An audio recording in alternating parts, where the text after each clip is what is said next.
doing renderings in light stanza, sometimes you may see this type of effect where you get this static type pattern along the wall. And then we can see it particularly near the luminaire and then a little bit over here as well. This occurs when the light source is partially blocked by the luminaire housing. Not completely blocked as we're still getting some light in the rendering, but certainly low quality. But instead of adjusting the rendering quality settings, what I'm going to do is adjust the light source position using the built-in light stanza tool. So this is the linear surface underneath pendant. View edit IES file.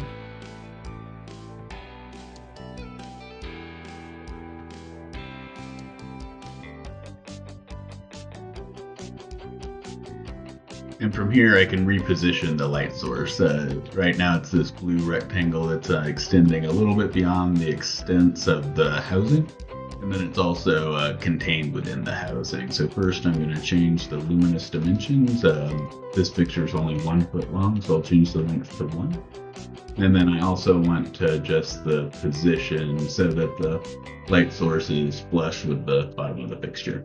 So now that I've done that, all the warnings should go away. Once I save, I'm no longer getting those little red indicators showing the light source intersects the housing, and so I should be ready to create another rendering, and it should no longer have those artifacts when I'm done. So same rendering settings as before, normal quality, start.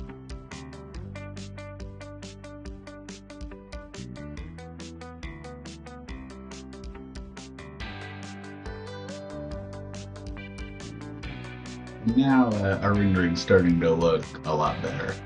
So if I open the second one, we don't see those same artifacts. There's a much smoother beam pattern along the wall, all by just adjusting the light source position. We didn't need to update the rendering quality settings at all. So this is a common correction you need to make when importing Revit files, particularly that don't have the light source properly positioned. You can clean them up after the import and then re-render to get the expected results.